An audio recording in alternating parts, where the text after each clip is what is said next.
Hello students, welcome back to our YouTube channel board वाला। तो आज हम क्लास 12 का प्रश्नावली 2.2 का 11 नंबर सवाल करेंगे। तो चलिए देखते हैं क्या है 11 नंबर सवाल में बोल रहा है tan inverse 1 plus cos inverse -1/2 plus sin inverse -1/2।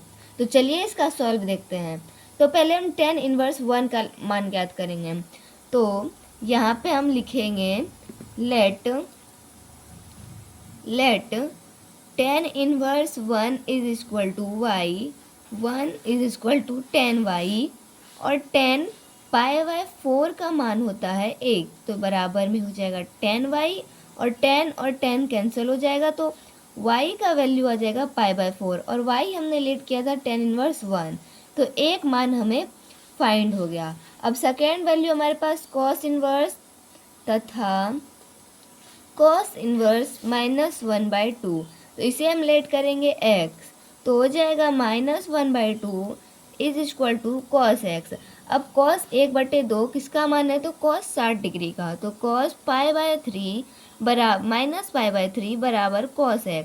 अब चूंकि cos का मान तो माइनस में होता नहीं है, तो इसके लिए मैंने आपको एक फॉर्मूला बताया था, cos -x बराबर cos π-x।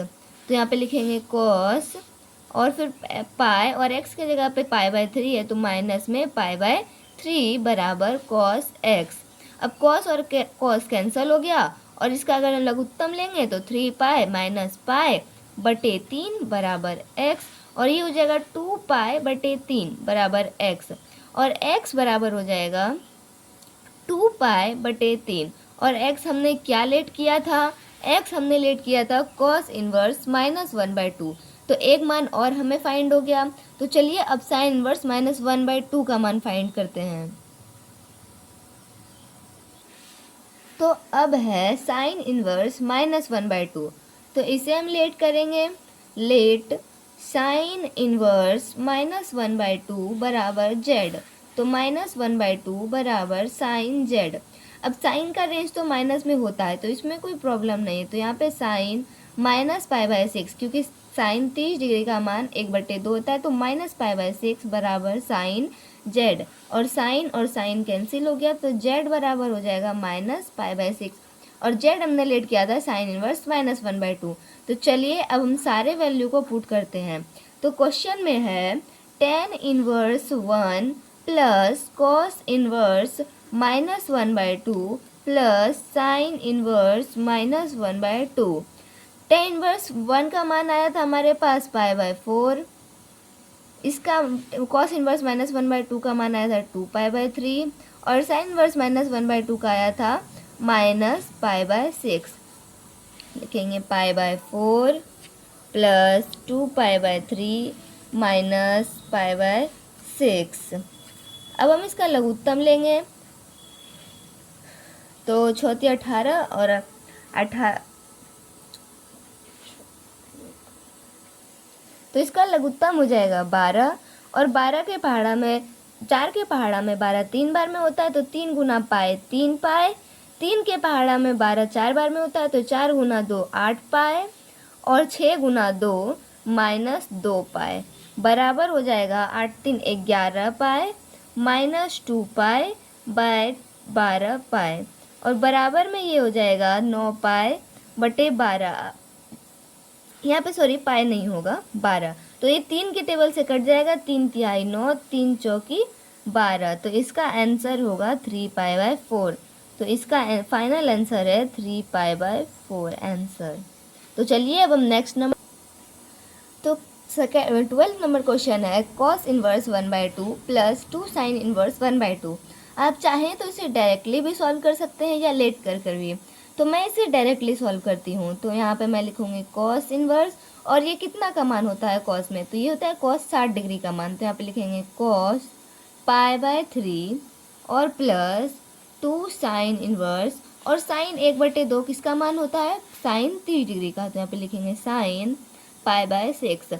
और आपने एक फॉर्मूला पढ़ा होगा, cos inverse x, cos inverse into cos x बराबर x होता है, यानी कि cos इनवर्स से cos कट जाता है, तो ये बराबर में हो जाएगा π/3, और ये बराबर में हो जाएगा 2 × π/6, क्योंकि साइन इनवर्स और साइन कट जाएगा। तो 2 इंटू पाई बाय 6 और प्लस है तो प्लस 2 इंटू पाई बाय 6। अब 2 से कट जाएगा 6 3 बार में तो हो जाएगा pi by 3 plus pi by 3 बराबर हो जाएगा इसका लघुत्तम 3 और पाई प्लस पाई बराबर 2 पाई बाय 3। ये इसका फाइनल आंसर हो जाएगा 2 पाई बाय 3। 3 नंबर क्वेश्चन है हमारे पास, यदि साइन इनवर्स x बराबर y हो तो पहले हम साइन इनवर्स x के रेंज पर बात करते हैं। तो साइन इनवर्स x का रेंज आपने पढ़ा है -π/2 से π/2, यानी कि साइन इनवर्स x एग्जिस्ट करता है -π/2 से π/2 के बीच के मानों में। तो इनके बीच के मान क्या हो सकते हैं, या तो साइन इनवर्स x का मान -π/2 हो सकता है या उससे बड़ा, और या तो साइन इनवर्स x का मान π/2 हो सकता है या उससे छोटा। तो इसे हम लिख सकते हैं कि साइन इनवर्स x से बड़ा -π/2 से बड़ा होना चाहिए साइन इनवर्स x, और साइन इनवर्स x से बड़ा होना चाहिए π/2। तो यहाँ पे साइन इनवर्स x का मान हमें y दिया रखा है, तो इसको हम ऐसे लिख सकते हैं -π/2 से बड़ा या बराबर होना चाहिए sine inverse x means y, और y से बड़ा या बराबर होना चाहिए π/2। तो yes, option B is correct. Option B में यही दिया हुआ है, तो ऑप्शन बी इसका राइट आंसर होगा। तो चलिए अब हम 14 नंबर क्वेश्चन देखते हैं। तो 14 नंबर क्वेश्चन में बोल रहा है tan inverse √3 minus sec inverse -2 का मान है। आप चाहें तो इसे मानकर भी बना सकते हैं और चाहें तो इसे डायरेक्टली सॉल्व भी कर सकते हैं। तो चूँकि ये एक ऑब्जेक्टिव क्वेश्चन है तो मैं इसे डायरेक्टली सॉल्व करना आपको सिखाती हूँ। तो यहाँ पे tan इनवर्स है तो हम लिखेंगे tan इनवर्स, और tan इनवर्स √3 का मान होता है tan π/3, यानी कि tan 60 डिग्री का मान होता है √3, और यहाँ पे लिखेंगे माइनस सेक इनवर्स और 2 यानी कि -2। माइनस तो रेंज में नहीं होता लेकिन फिर भी माइनस है, तो इसे हम फार्मूला लगा के बाद में सॉल्व करेंगे।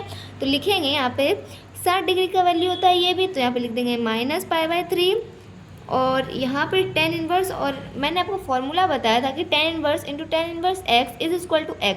तो यहाँ पे होता क्या है, tan इनवर्स और tan कट जाते हैं तो बचता है बस x, तो यहाँ पे हम काटेंगे नहीं, तो बस π/3 और माइनस अभी इसको नहीं बदलेंगे, अभी इसे फॉर्मूला पे लगाना है। पाई माइनस एक्स की जगह पर π/3 है तो हम इसे π/3 रहने देंगे।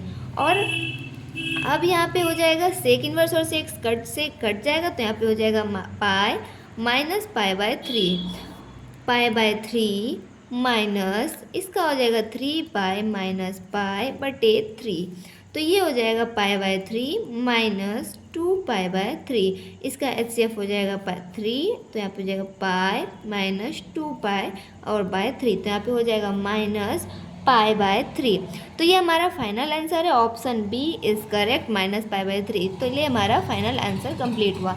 तो अगर आपको वीडियो पसंद आया हो तो इसे ज़्यादा से ज़्यादा लाइक, शेयर और सब्सक्राइब जरूर करें, क्योंकि यहाँ पर से आपको अपने सारे डाउट्स का सॉल्यूशन बहुत ही अच्छे तरीके से मिलेगा। इसे ज़्यादा से ज़्यादा शेयर करें और प्लीज़ हमें सपोर्ट करें। Thanks for watching.